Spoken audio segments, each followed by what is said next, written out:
दो ब्राह्मण बंधु थे जिनका नाम था जीवा और ताती, महाराष्ट्र के थे। आप जो है परमात्मा की खोज के लिए अपने घर से निकल गए। कोई ज्यादा उम्र नहीं थी, मुश्किल से 15, 16, 17 साल इतनी थी, लेकिन 15-16 वर्ष के अंदर उनको ये आभास होने लग गया कि संसार तो बेकार है, मिथ्या है। हम क्यों आए हैं, इस संसार में क्या हमारा कार्य है और कहां हम चले जाएंगे। मरते हैं सब, फिर जन्म लेते हैं, तो यही थोड़ी काम है।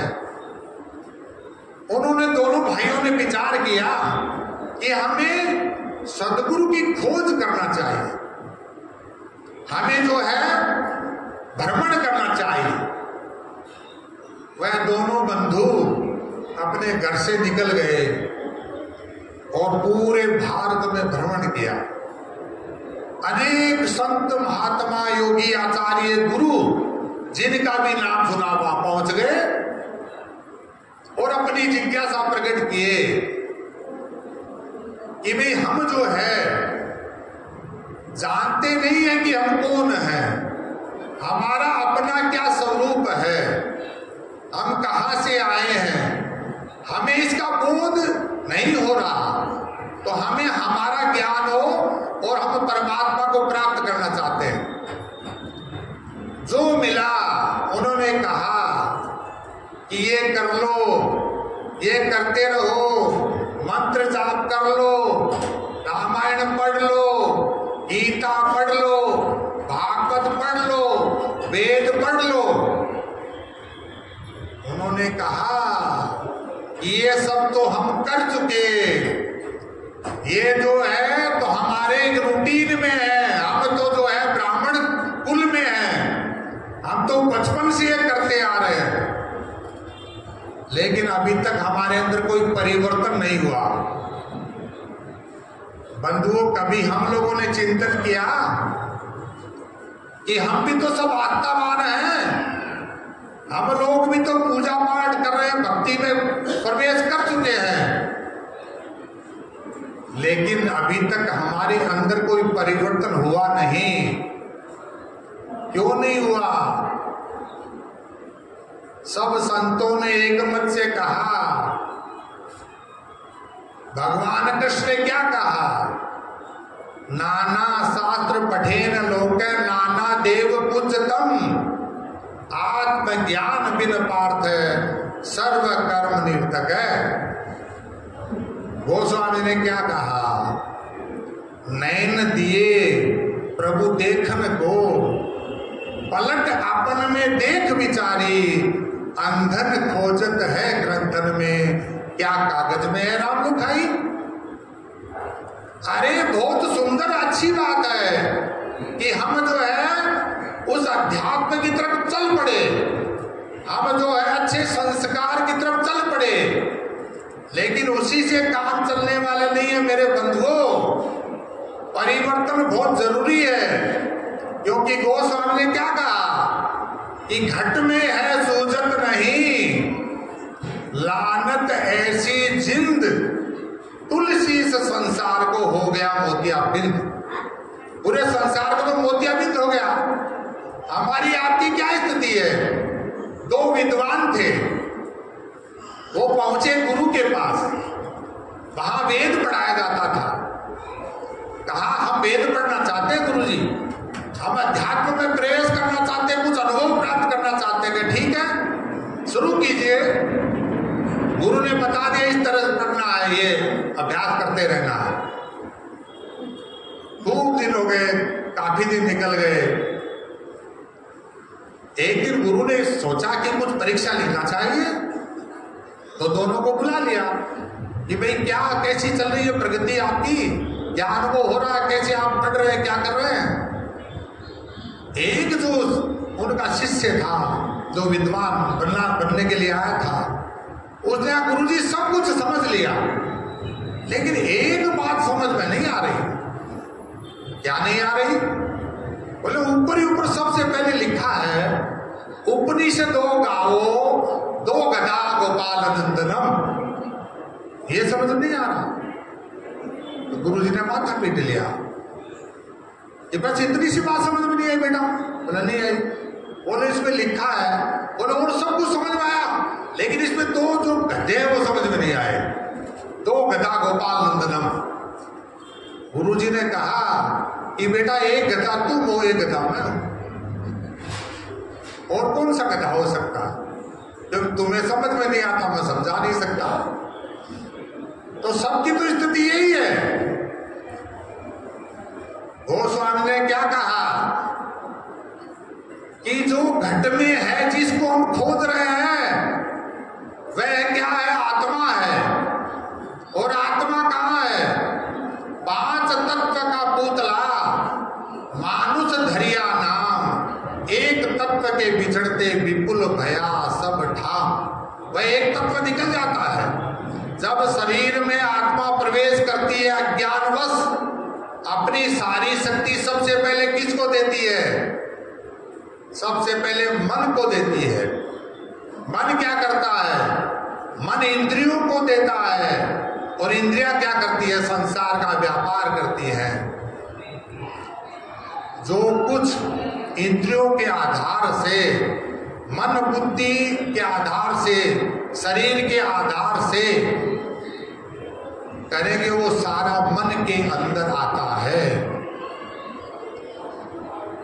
मन से ऊपर कैसे उठेंगे? वह उठने नहीं देता है, क्योंकि आत्मा को बंधन में डालने का कारण ही मन है। एक दुष्ट, जिसे दुष्ट की संज्ञा दी गई है, एक दुष्ट अतिशय दुख रूपा, ताते जीव पड़े भव कूपा।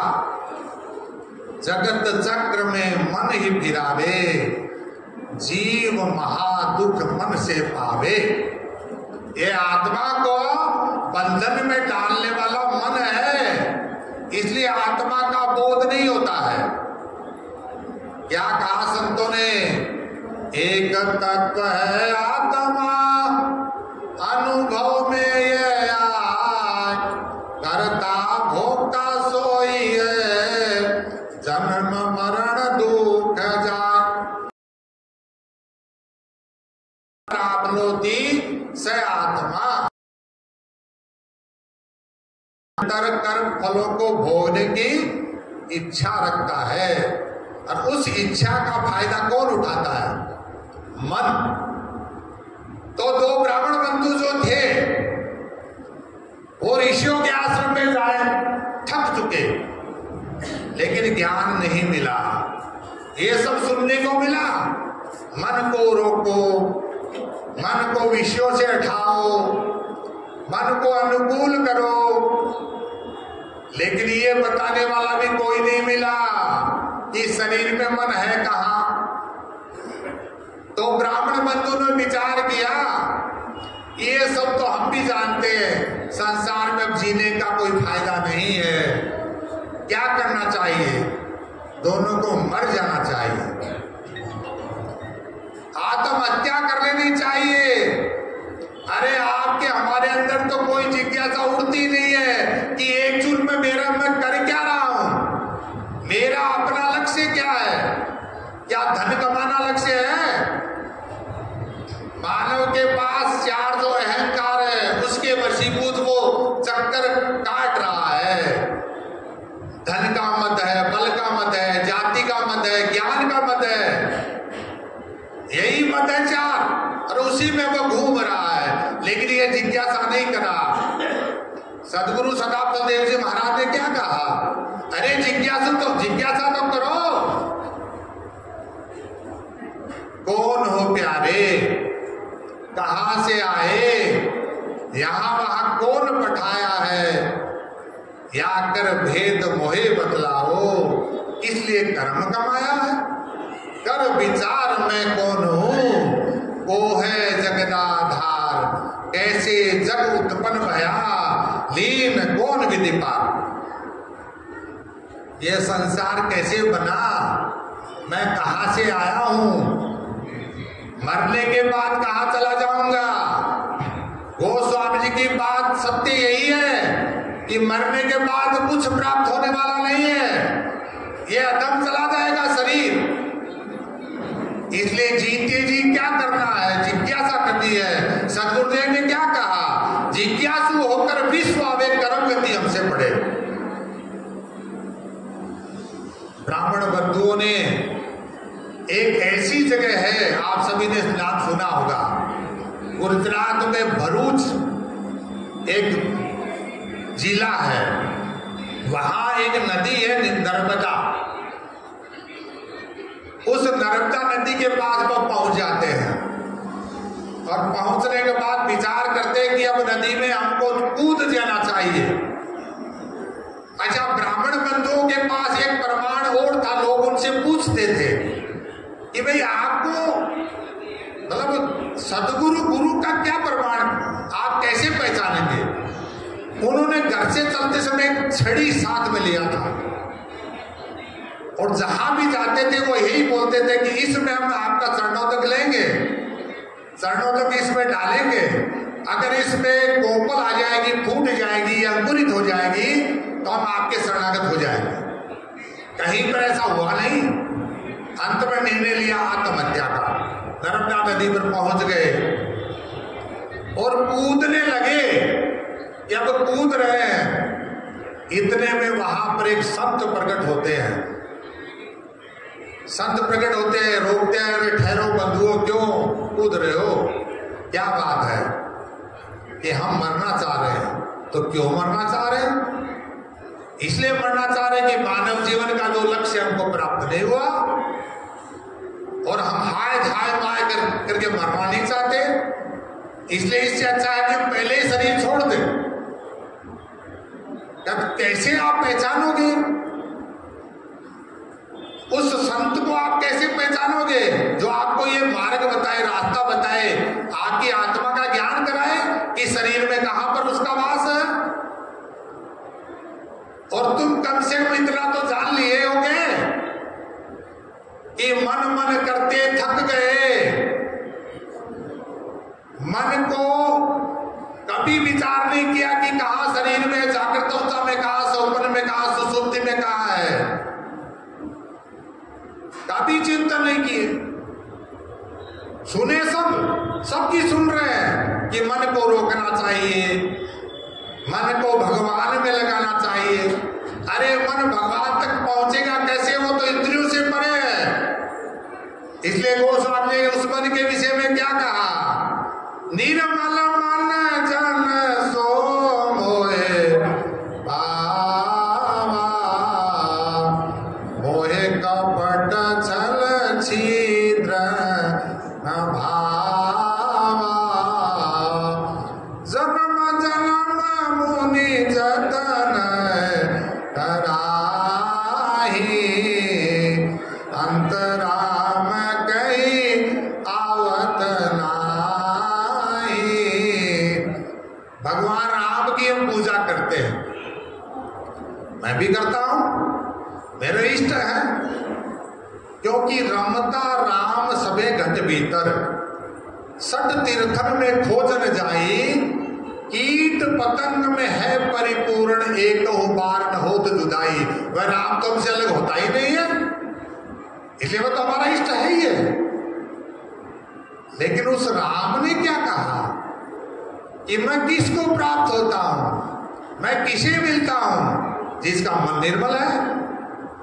और मन निर्मल करने के लिए हमने बहुत प्रयास किए, मन तो निर्मल नहीं हुआ, अनेक जन्म बीत गए। भगवान ने क्या कहा कि जो हृदय के अंदर, जिसके अंदर एकदम अलग तरह की एक कोमल भावनाएं प्रकट होती है, मैं उसको मिलता हूं। गद गद गावत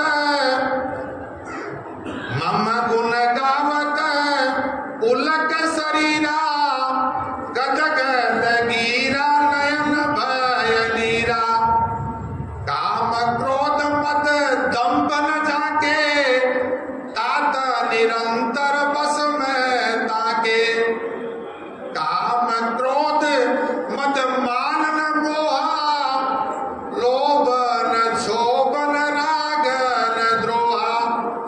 जिनके हृदय कपट दंभ नहीं माया, उनके हृदय बसौ रघुराया। क्या कहा कि जिसके हृदय में कंपन होता हो, थर्राहट होती हो, अंदर से भावना शुद्ध होती हो, जिसने काम छोड़ दिया, क्रोध छोड़ दिया, लोभ छोड़ दिया, मोह छोड़ दिया, मैत्सर्य छोड़ दिया। मैं पूछना चाहता हूं, आप तो मेरे अपने हैं, क्या एक भी छूटा है? गोस्वामी ने क्या कहा? काम क्रोध मत लोभ सब नाथ नरक करपन, यही तज भजन करई जो सोई भगति भगवन। अरे नित्य तो पाठ करते हैं, कितना बड़ा हम सबका सौभाग्य है कि हमें आस ग्रंथों की प्राप्ति हुई है। हम ऐसे धर्म से जुड़े हुए हैं जो रामायण जैसी, गीता जैसी, अरे हमारे पास आर्त सदग्रंथ हैं और रोज नित्य पाठ कर रहे हैं, लेकिन पाठ तो कर लिए, अनुभव नहीं हुआ, क्योंकि अभी तक मन के वशीभूत है। भगवान राम ने क्या कहा कि जिसका काम छूट गया, क्रोध छूट गया, लोभ छूट गया, मोह छूट गया, मन को जिसने निर्मल कर लिया, मैं तो उसके हृदय में विराजमान हूं, प्रकट हो जाऊंगा। कभी चिंतन नहीं किया। गोस्वामी ने क्या कहा कि मन जो है एक पल आपको चैन से बैठने नहीं देता, ये निरंतर दौड़ लगा रहा है। कब हो मन रंग तुरंग चढ़े, कब हो मन सोचत है धन को, कब हुई त्रिया देख के चित्त चले, कब हो मन सोचत है बन को, तुलसी सब देख विचार कहे, कैसे समझाऊं कपटी मन को। यही सब की स्थिति है। और भगवान ने क्या कहा?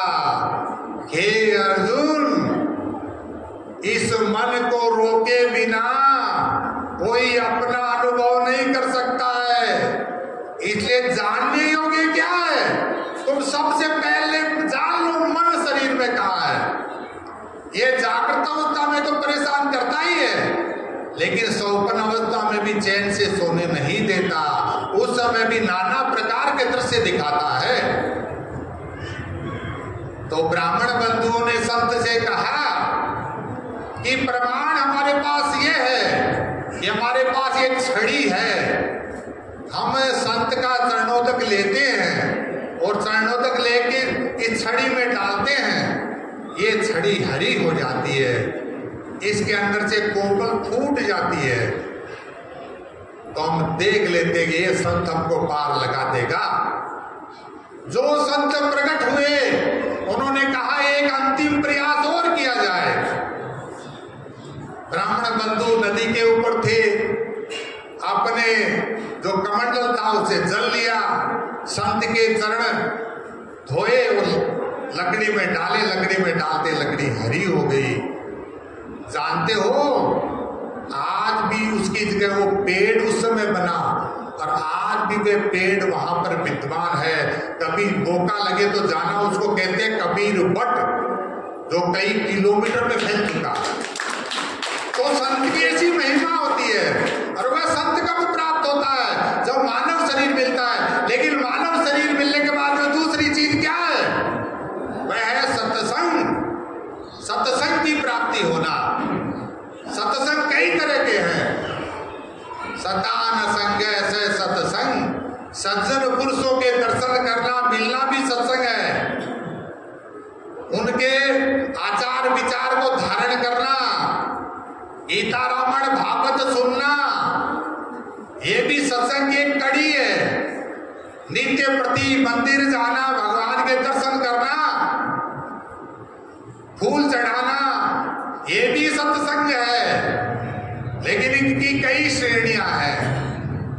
कभी आपने एक चिंतन किया, क्योंकि आप तो मेरे अपने हैं ना, इसलिए मैं कुछ कहना चाह रहा हूं। मैं चाहता हूं कि जितने यहां मेरे अपने भाई बंधु बहन सब बैठी हैं, इन आप सबकी महानता को मैं नमन करता हूं कि आप संस्कारी आत्मा हो। इतना समय आपने दिया है, यात्रा के लिए दिया, सत्संग के लिए दिया, और अब आप सुन रहे हैं। ये बहुत बड़ा संस्कार है। सदगुरुदेव ने कहा है, संस्कार जिन पूर्व के आप वे आए, सदगुरु शरण मनाए कर बोध शांति सुख पाए। इसलिए मैं संस्कारवान आत्माओं को कहना चाहता हूं कि हम मंदिर जाते हैं, क्या करते हैं? दर्शन करने जाते हैं। मूर्ति बहुत सुंदर होती है, वहां जाकर हाथ जोड़ते हैं, सर झुक जाता है, और क्या होता है? आंखें बंद हो जाती है। अरे आप तो दर्शन करने गए थे, आंखें तो आपकी बंद हो गई। नहीं, उसका एक रीजन है, उसका एक परमाणु मूर्ति का प्रयोग है। वहां से क्या प्रेरणा हमको मिलती है कि तुम हमें बाहर देख रहे हो, मैं तो तुम्हारे भीतर हूं, इसलिए तुम भीतर देखो। मीरा ने क्या कहा? जिनके पिया परदेश बसत है, लिख लिख भेजे पाती, मोरे पिया मोह माँ बसत है, कहूं न आती जाती। अरे वह गिरधर तो मेरे अंदर रचा बसा है, कहां खोजने जाऊंगा? तो मंदिर प्रेरणा देता है। मंदिर का मतलब क्या होता है? देखो, नीचे से तू विशाल है, ऊपर से धीरे धीरे सूक्ष्म हो जाता है। इसलिए हम भी छह शरीर धारण करके बैठे, अभी स्थूल में है, धीरे धीरे सूक्ष्मता की तरफ बढ़ो, उसका संकेत है। तो दूसरा क्या है? प्रथम भक्ति संतन कर संग, दूसरी रति मम कथा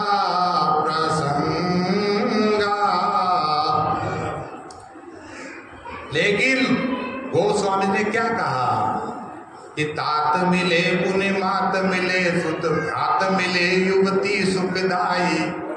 संसार में जो जो मिलने वाली चीजें हैं उसका वर्णन किया है कि संसार में सब कुछ मिलता है।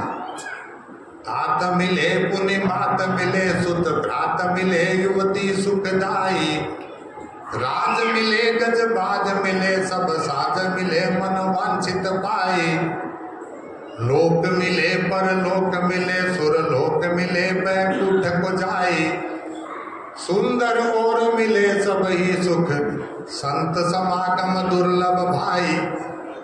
सब कुछ रे धन धन दौलत गजबाज हाथी घोड़े महल बालिया मकान हीरा मोती माणिक्य माँ पिता भाई बहन सब कुछ सुलभ है। लेकिन क्या कहा गोस्वामी ने कि दुर्लभ सत्संग है, वह सत्संग की प्राप्ति करना है। 3 विद्वान थे, समय 10 मिनट और लूंगा, ज्यादा नहीं लूंगा। मैं जानता हूं कि मन जो अभी भूख भोजन में जा रहा है, 10 मिनट ज्यादा समय और नहीं लूंगा।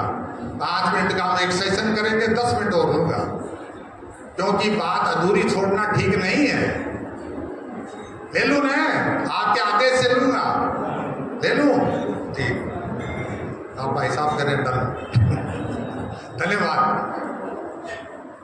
3 विद्वान थे, विचार किया कि आज तो नौका भ्रमण किया जाए। पहुंच गए नदी किनारे और केवट से जाके कहे, भाई केवट, हमको नदी का भ्रमण करना है, नाव से मिले चलो, त्रिवेणी घाट देखना है। तीनों विद्वान बैठ गए नाव में, नाविक नाव चलाने लगा। इतने में जो विद्वान था, प्रकट विद्वान था, जिसको अहंकार था विद्या का कि मैं सब कुछ जानता हूं, मैं वेद जानता हूं, गीता जानता हूं, रामायण जानता हूं, भागवत जानता हूं, मैं पुराणों को जानता हूं। उन्होंने वो केवट से कहा, और तो मिला नहीं। अरे भाई केवट, मैं एक बात तुमको पूछना चाहता हूं। बोले हाँ महाराज पूछो। बोले आप जो है वेद जानते हैं? बोले महाराज नहीं, मैं तो नहीं जानता। कोई अंग्रेज कोई मछली का नाम है क्या? नहीं। अरे तुम वेद नहीं जानते तो तुम्हारा 25% जीवन चला गया। जो तुम वेद गीता रामायण कुछ नहीं जानते, इसलिए तुम्हारा जीवन के 25 वर्ष चले गए। दूसरा विद्वान ने पूछा, रे तुम भागवत सुना, गीता सुना, कुछ करता है? बोला नहीं। तो तुम्हारा 50% जीवन चला गया। तीसरा ने फिर कहा कुछ ऐसा। केवट बोला महाराज कुछ नहीं जानता, दीन हूं, गरीब हूं, क्या जानूंगा, मेरी तो जीविका है, नाम है, इसके आगे वो कुछ नहीं जानता। तीसरे विद्वान ने कहा तो तुम्हारी जीवन तो भाई 75% तो चला गया, अरे 25% तो बचा लो, इसमें तो कुछ भगवान का नाम ले लो या कुछ सुन लो, सुना लो। थोड़ी दूर चला केवट गर्दन हिलाता रहा, ठीक है ठीक है। संजोग देखिए कि नदी के अंदर तूफान आ गया। तूफान आ गया और नाव हिलने लगी, डोलने लगी। केवट ने हाथ जोड़ के पूछा कि अरे बंधु आपको तैरना आता है? तीनों बोले नहीं, हमको तो तैरना नहीं आता। अरे बोले मेरा तो 75% ही खराब हुआ, तुम्हारा तो जीवन खराब हो गया, तुम डूबने वाले उस नाव में। तो क्या कहा केवट ने कि वेद शास्त्र सब जान लिया, वेद शास्त्र सब जान लिया, पर वास्तव में कुछ जाना नहीं। वेद शास्त्र सब जान लिया पर वास्तव में कुछ जाना नहीं।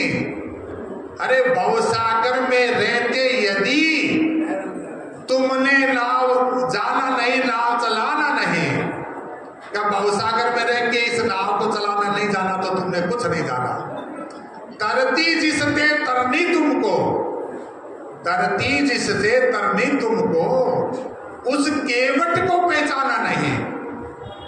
अरे सब जाना मानव व्यर्थ हुआ यदि तुमने तरना जाना नहीं। क्या मतलब है कि ये भवसागर है, नाव रूपी मानव शरीर मिल चुका, केवट रूपी सदगुरु विद्यमान है। जान लो कि इस नाव को भवसागर से कैसे पार लगाना है, यही सत्संग है। तीसरा क्या दुर्लभ है? तीसरा दुर्लभ है सदगुरु का प्राप्त होना।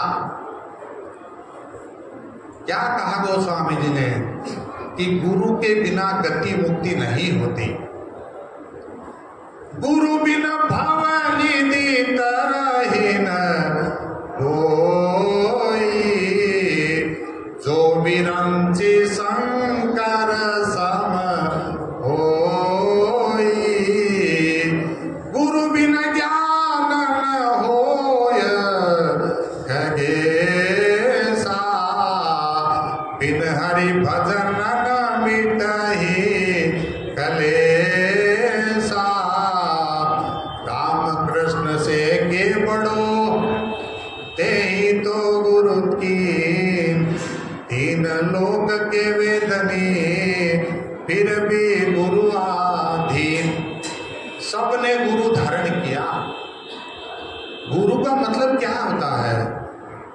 गु यानी अंधकार, रू यानी प्रकाश, जो हमें अंधकार से प्रकाश की तरफ ले जाए। लेकिन एक बात और है, 3 तरह के संसार में गुरु होते हैं, लौकिक, वैदिक और परमार्थिक। जीवन में लौकिक गुरु हम बनाते आ रहे। प्रथम गुरु हमारी माँ है, दूसरा पिता है, तीसरा आचार्य है। इसी प्रकार जो वैदिक गुरु है, जिसके द्वारा हम ज्ञान सीखते हैं, गीता रामायण भागवत मंत्र, ये भी हमारे गुरु है। लेकिन एक गुरु ऐसा है जिसे कहा परमार्थी गुरु, जिसके लिए कहा गुरु करो जानकर, पानी पियो छानकर। ये संसार में गुरु धारण करते आ रहे हैं लेकिन अनुभूति नहीं हुई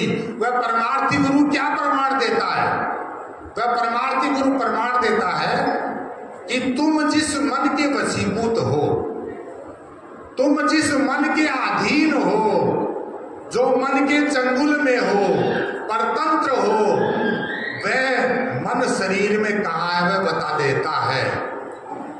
इस तन में मन कहाँ बसे, निकच जाए कहीं ठोर, गुरु गम हो तो परख ले, नहीं तो कर गुरु और। वह गुरु जो है कौन सा गुरु है? उसे कहते हैं सदगुरु, जिसके विषय में कहा माया लोक छुड़ाए कर चेतन लोक निवास, सदगुरुता को जानिए भक्ति मुक्ति जय पास। जिसके पास भक्ति है, मुक्ति है, जो जानता है शरीर में मन का वास कहाँ उसके कैसे रोकना है, उसे सदगुरु कहते हैं। अंत में ब्राह्मण बंधु जो थे शरण में लौट गए, और आज कभी आपका कार्य काम पड़े, गुजरात जाएं तो कबीर वट नाम से जो प्रसिद्ध वृक्ष है उसका दर्शन जरूर करके आए। अद्भुत एक अलौकिक जगह है वो। तो ऐसा संत कब प्रकट होता है? सदगुरु सदाफल देव जी महाराज ने हिमालय की कंदरा में बैठकर, पहले उन्होंने बहुत कुछ किया, बहुत गुरुओं के पास गए, लेकिन उनको एक वाणी होती थी, ये करने से क्या होगा, आगे बढ़ो, और उनको जिज्ञासा प्रकट होती थी। उसी के तहत उन्होंने योगाभ्यास किया। योग का मतलब जानते हैं ना? योग का मतलब होता है जोड़ संबंध मेल, आत्मा से परमात्मा को जोड़ने का नाम योग है। समय काफी हो चुका, क्योंकि यहां तो अथाह विषय है, और सुनते सुनते सुनाते हमारा जीवन निकल गया, हम थक चुके। अब सुनना या सुनाना नहीं है, अब करने का समय आ गया है। क्या करने का समय आ गया? अध्यात्म प्रवेश का समय आ गया। कैसे करेंगे? सबसे पहले जानेंगे मन शरीर में कहाँ है, उसको कैसे रोकें। सदगुरुदेव ने क्या कहा? कहन सुनन की है नहीं, देखा देखी बात, दुल्हा दुल्हन मिल गए, फीकी पड़ी बारात। मैं थोड़ा सा जिज्ञासा, मेरे अंदर एक जिज्ञासा है, मैं पूछना चाहता हूं सबसे कि हम तो राम राम कर रहे हैं, हम तो बहुत से मंत्र जाप कर रहे हैं, लेकिन संत ने एक वाणी कहा, संत ने क्या कहा कि पावक कहे पाव जो धाये, जल कहे तृष्णा बुझाई, तो भोजन कहे भूख जो भागे, तो दुनिया तर जाई। नरसंग सुआ हरि हरि बोले, हरि प्रताप नहीं जाने, तो कब उड़ी जाए जंगल को, हरि सुरती न स्वाने। बिन देखे बिन अरस परस के, लाम लिए का होई, तो धन के कहे धनिक जो होए, निर्धन रहे न कोई। क्या मतलब है? बहनों से पूछना चाहता हूं कि आपको भूख लगी है, रोटी बनाने की क्या आवश्यकता है? आप बैठ जाओ और करो भोजन भोजन भोजन भोजन भोजन, पेट भर जाएगा, भर जाएगा ना। प्यास लगी है, पानी पानी पानी पानी पानी पानी पानी करो, मिट जाएगी। सबकी मिट जाती है ना? नहीं, इसलिए क्या करना पड़ेगा? क्रियात्मक प्रैक्टिकल साधन करना पड़ेगा उसको जानने के लिए कि जिस राम को हम चाह रहे हैं वह राम हमारे भीतर बैठा है और उसको प्रकट करना है। राम सभी में रम रहा, गुरु बिन भेद न पाए, जब सदगुरु कृपा करे तो तुरंत राम मिल जाए। मैं फिर से एक बार सबका हार्दिक अभिनंदन करता हूँ, स्वागत करता हूँ सदगुरु दरबार में। अब मैं चाहता हूं कि जिन्होंने इस ज्ञान को जाना है, यहां कोई बंधन नहीं है। इस ज्ञान को जिन्होंने जाना है, नहीं जाना तो जान ले कि शरीर में मन का बात कहां, उसको कैसे रोकना है। 10 मिनट की साधना है, सुबह शाम 10 मिनट करनी है। आपको कुछ नहीं छोड़ना है, न जंत्र छोड़ना, न मंत्र छोड़ना, न उपवास छोड़ना है। सब कुछ आप करते रहे, लेकिन उसके साथ एक 10 मिनट की साधना है। मन को कैसे रोके, मन शरीर में कहाँ है, उसको भी जान लें। तो बताऊं या नहीं जानना चाहते? कौन नहीं जानना चाहता है? हाथ ऊपर कर दे। आप नहीं जानना चाहते? सब चाहते हैं, बताया जाए? करेंगी, करेंगे 10 मिनट। मैं आपका भाई हूं, सबका छोटा भाई हूं। मैं आप लोगों की एक 10 मिनट मांग के ले रहा हूं। कितने दिन ले रहा हूं? मात्र 6 महीने। कहने सुनने की या कोई जरूरत नहीं है।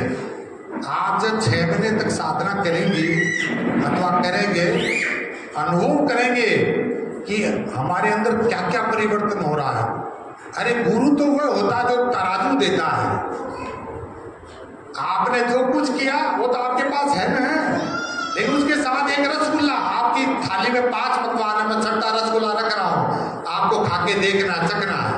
ठीक है ना? करना सबको बताया जाए तो थोड़ी थोड़ी दूरी बनाए, एक दूसरे से सटना नहीं है। जसवंत जी आप खड़े हो, जसवंत जी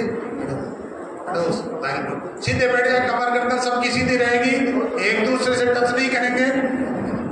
आप जो मेरे सब बुजुर्ग लोग हैं मेरी तरफ मुंह कर लेंगे, पैसा मेरी तरफ मुंह कर लो, मेरी तरफ मुंह कर लो। जूता खोल देंगे सब एक बार, जूते खोल देंगे, चश्मा उतार देंगे। हाँ, थोड़ी थोड़ी जगह बना ले, एक दूसरे को टच नहीं होना है। बस 5 मिनट का समय, फिर भोजन तैयार है एकदम। जैसे यहाँ पर बैठे भूख की अनुभूति नहीं हो रही थी, लेकिन भूख की अनुभूति होगी ध्यान के बाद। तुरंत दौड़ पड़ना सब, लेकिन 5 मिनट का समय और लूंगा। कमर गर्दन सीधी रहे।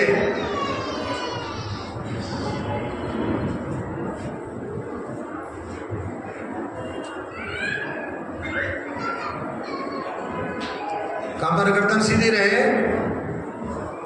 अच्छा कार्य करने से पहले फोन भेज रख दीजिए।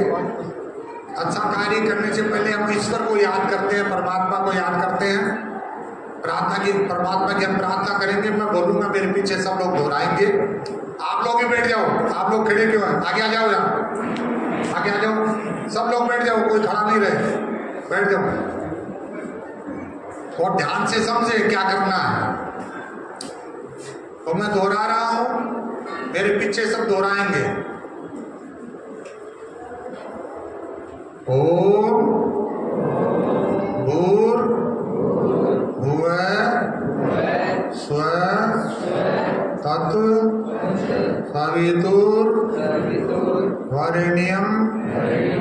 भर्गो देवस्य धीमहि धियो यो नः प्रचोदयात्। ओम भूर्भुवः स्वः तत् सवितुर्वरेण्यं भर्गो देवस्य धीमहि धियो यो नः प्रचोदयात्। इसे हम कहते हैं गायत्री मंत्र। आप सीधे बैठ जाए भाई साहब, ये नीचे रख लें। इसे कहते हैं गायत्री मंत्र, इसे गुरु मंत्र भी कहते हैं। इसका भावार्थ क्या है? इसके रचयिता कौन है? विश्वामित्र ऋषि। गायत्री एक छंद है, छंद में ऋषि विश्वामित्र ने इसकी रचना की। ऋषि कौन होता है? ऋषि मंत्र का दृष्टा होता है, वह सृष्टा भी होता है, दृष्टा भी होता है। जब विश्वामित्र ऋषि की तपस्या भंग हो गई बार बार, तो वो बड़े दुखी हुए। दुखी होकर परमात्मा से स्तुति किए, प्रार्थना किए। जब उनको ज्ञान हुआ तब उस भक्त की उन्होंने रचना की। इसका भावार्थ क्या है? ओम कहते हैं परमात्मा का एक वाचक नाम, तस्य वाचक प्रणव, जिसके द्वारा हम परमात्मा को वर्ण कर सके। परमात्मा का नाम संबोधन करने के लिए ओम की रचना है। ये एक ब्रह्मांडी शब्द है। 5 तरह की भूमियों का ज्ञान है। योगेश 5 जो वेद है वो कहता 5 भूमि का ज्ञान होता है। प्रथम मन को हम बाहर में रोकते हैं, इसके बाद मन को हम अंतर्मुखी करते हैं, वहां पर ओम का साक्षात्कार होता है। एक मंडल में गुंजायमान होता है। वह ब्रह्मांड का अद्भुत अलौकिक शब्द है, परमात्मा को संबोधन करने का नाम है। तस्य वाचक प्रणव। ओम हे परमात्मा, तुम सर्व रक्षक हो, तेजो स्वरूप हो, प्रकाश स्वरूप हो, सुख प्रदाता हो, दुख विनाशक हो, सृष्टि के रचयिता हो, पालनहार हो, लय करता हो। मैं आपका ध्यान करता हूं अथा करती हूं। मेरी चेतना को, मेरे अंतर्मुखी, मेरे अंतःकरण को शुद्ध कीजिए, पवित्र कीजिए। ये 11 बार मन ही मन में जाप करना है। इसके बाद कुछ बोलना नहीं है। कैसे बैठना है? कमर गर्दन सीधी रहे, हाथ की ये मुद्रा रही, से कहते हैं ज्ञान मुद्रा, चिन्ह मुद्रा। अपने घुटनों पे रहेगी। जिस तरह से आप बैठ सके, ध्यान करते समय लाइट हमारी आंखों के आगे न रहे, सूर्य के सामने न करें। कहाँ करेंगे? 11 बार मंत्र का जाप किया। इसके बाद दोनों दृष्टि को, अपनी आंखों के चक्षु के चेतन कर्ण को एक मूले मिलाए, ऊर्ध्व भूमि को चढ़ चले, अन्य न कोई उपाय। दोनों आंखों की पलकों को यहां पर देखना है। 35% खोलना, 65% बंद। आंखों बंद किया, थोड़ा सा खोला, यहां देखा नासिका के अग्रभाग को। जिस दिन दोनों आंखों की दृष्टि एक हो जाएगी, यहाँ पर बहुत कुछ प्रकट होने वाला है। ये मन जो है जागृत अवस्था में 90% आंखों के आगे रहता है, और ये प्राण की शक्ति को लेकर संसार में दौड़ लगा रहा है। प्राण कहाँ से आ रहा है? इंगला और पिंगला से, नासिक पुटों से। 10 प्राण है हमारे शरीर में, 5 प्राण 5 उपप्राण में यहाँ से निकलते हैं। मन दौड़ नहीं सकता अगर प्राण की शक्ति नहीं मिले तो। 21,600 श्वास 24 घंटे में लेते हैं। जब ये साधना करेंगे तो धीरे धीरे श्वास की गति कम होगी। यहाँ पर 5 तत्व के साक्षात्कार होंगे। हमको दोनों दृष्टि को यहाँ केंद्रित करना। मैं कुछ बोलता हूँ, तब तक वहां देखते रहे। मन जाएगा फिर पकड़ के यही लाना। चश्मा उतार दे बहन जी, इसे आंखों की रोशनी बढ़ती है, चश्मा उतार दे और ध्यान वहीं करे, देखते रहे।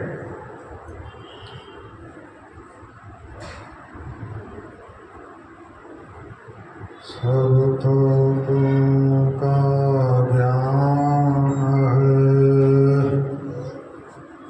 परम पुरुष भी ज्ञान, सहयोग अभ्यास है, डोरा विहंग न जान। साधन मन के साथ तब तक भाती नाय, निर्मल ऊर्ध्व प्राह में अमन भक्ति घटमान। दुर्लभ सद्गुरु पंथ है, भाग्यवान नर पाप। देव सदा फल हरि कृपा, तब राम जाय। दुर्लभ सद्गुरु मिलन,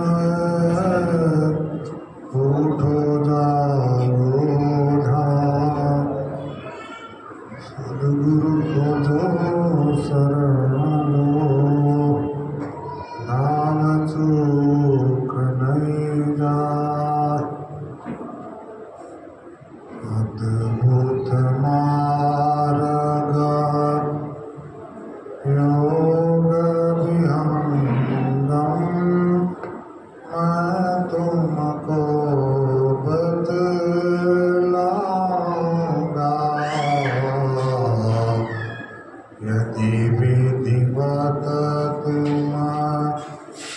साधन करी हो अमरलोक पहुँचाऊंगा।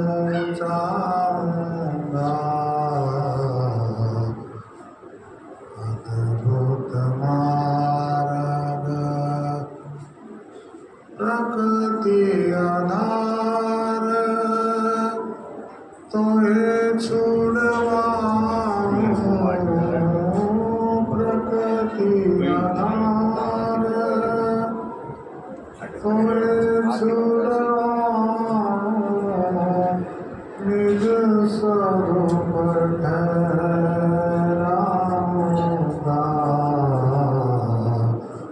सुरति लट के गगन चढ़ाऊं। सुरति लटी के गगन चढ़ाऊं।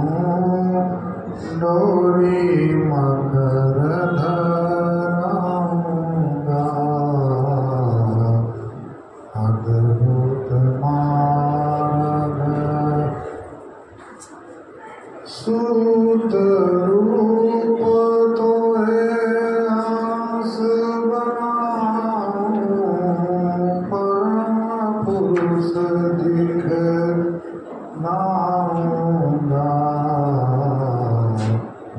वहाँ के जैसे कौन में वरणों। वाणी बुद्धि में पाऊंगा। अद्भुत मार्ग महाप्रभु अनंत दयामय। उनसे तो मिलाऊंगा। कहे सदा फल कहे सदा फल परमानंदा। कहे सदा फल परमानंदा। आगम मिटाऊंगा। अद्भुत मार्ग मैं पापी बहु जन्म का नख सिख भरा विकार। हम दाता दुख भंजना मेरी करो सवार। चेतन को चेतन किया चेतन सब व्यवहार। चेतन परमानंद है चेतन सदाचार। सद्गुरुदेव की। दोनों तुल्य पर पकड़ लेंगे और गर्म होने पर अपने आंखों पर रख लेंगे। इसी ज्ञान को भगवान कृष्ण ने युद्ध क्षेत्र में अर्जुन को बताया। आप गीता में इसको देख सकते हैं, लेकिन प्रैक्टिकल अब क्या होगा। यहाँ सद्गुरुदेव की शक्ति काम करेगी, क्योंकि मन एक ऐसा है जो सद्गुरु चरणों से ही रुक सकता है। प्रभु प्रसाद सद्गुरु दया मना हो स्वाधीन। अन्य युक्ति कोई नहीं लगे सद्गुरु चरण अधीन। अब हम इस सत्र को आरती और शांति पाठ के द्वारा पूर्ण करेंगे। सुख शांति सबको मिले ये उपदेश हमार। सारा विश्व हमारा है सब हमें सब संसार। भूले हुए जग जीव को निज घर दे पहुंचाए। पत्र प्रदर्शक विश्व का सदगुरु देव का है। सभी मेरे आए हुए बंधुगण हैं, बहन हैं, गुरु भाई गुरु बहने, सभी के लिए मैं सदगुरु प्रभु के चरणों में प्रार्थना करता हूँ। सबको सुख शांति की प्राप्ति हो। सभी को हर क्षेत्र में उनका विकास हो, कल्याण हो। इसी के मंगल कामना के साथ में मेरी वाणी को विराम देता हूँ। बोले सदगुरुदेव की। सोट में आरती करेंगे, सोट में शांति पाठ करेंगे। तो मैं रमा बहन से प्रार्थना करता हूँ कि आए और आरती आप सब लोग खड़े हो जाए।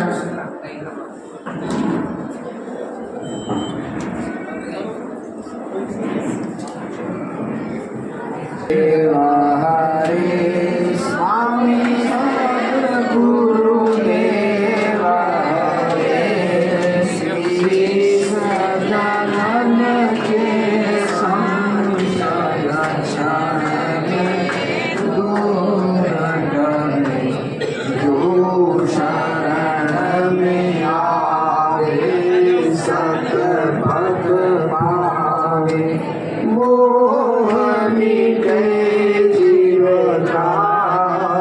सुख शांति पावे दुख दरिद्र जयगा धूम हंस उदाहरण आए देव पावन हो जगरी तुम बिना प्रभु शरण गौ सखी तुम स्वामी जगतारण शरण शरण तेरा प्रकृति स्वभाव मिटाओ सहज स्वरूप मेरा दीन दयाल दया संतपति भक्ति विनयन पायन भारत प्रेम गति सद्गुरु बंदी छोड़ की पर आरती कीजिए चरण कमल चितलायक सब अर्पण कीजिए पास तत्व पाली बलि जगमग उजियारा जगमग ज्योति प्रकाशित किया गया अंधियारा देव परम आराध्य मम पूर्ण स्वामी जन्म सफल जगमानि भूते भक्ति अनामि परम पुरुष शरणोपय विचल परम देव आद्य विरह वलय अनुराग रत विवेक गुरु कम साधे ज्ञान दीप अखंड ज्योति मधुर ध्वनि अनाहत बजे धरया धरे पर सिंहासन सहज स्वर अनुभव करे गुरु मूर्ति गति चंद्रमा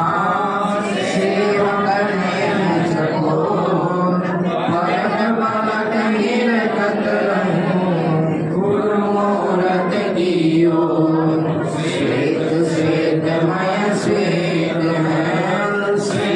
श्वेतमय श्वेत दीन पाद अमृत परा श्वेत महानद श्वेत अष्ट जात सब शून्य पर जय जरा देवा सदा फल करेगा पूज्य प्रकाश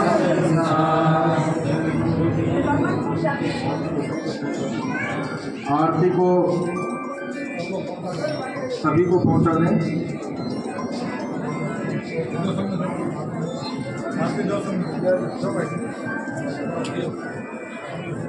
आरती सब तक पहुंचे, सभी आरती लेवल। सभी लोग अपने अपने स्थान पर बैठ जाएं। शांति पाठ। स्वयं सिद्ध गुरु साय भ्रास सिद्ध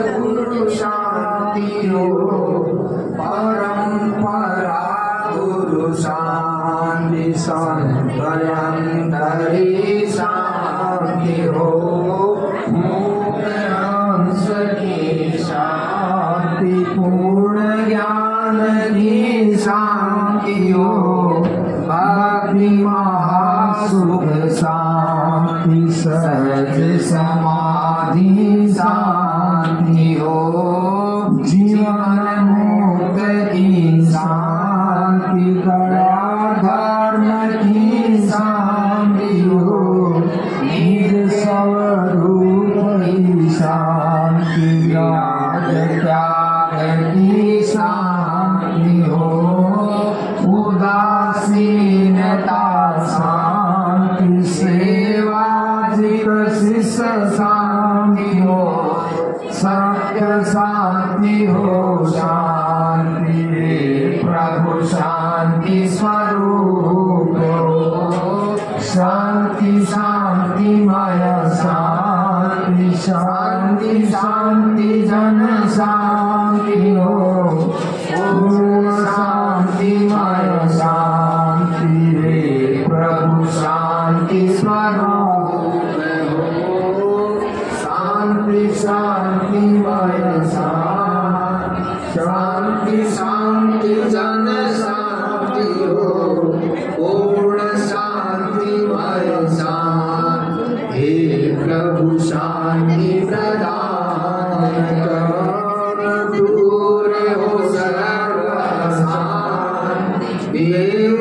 सदा फल शांतिमय शांति शांति सुख शांति नित्य नारी सदगुरुदेव की स्वयंसिद्ध सदगुरुदेव की अभ्यासित सदगुरुदेव की परंपरा सदगुरुदेव की ब्रह्म विद्या विहंगम योग की है अंकित श्वेत ध्वजा की परम तीर्थ प्रतिकूट धाम की महर्षि सदगुरु सदापति आश्रम झुसी समाधि धाम की हिमालय शून्य शिखर आश्रम की मधुमती आश्रम की दंडक वन आश्रम की स्वर्वेद महामंदिर धाम की हम सबका संकल्प महान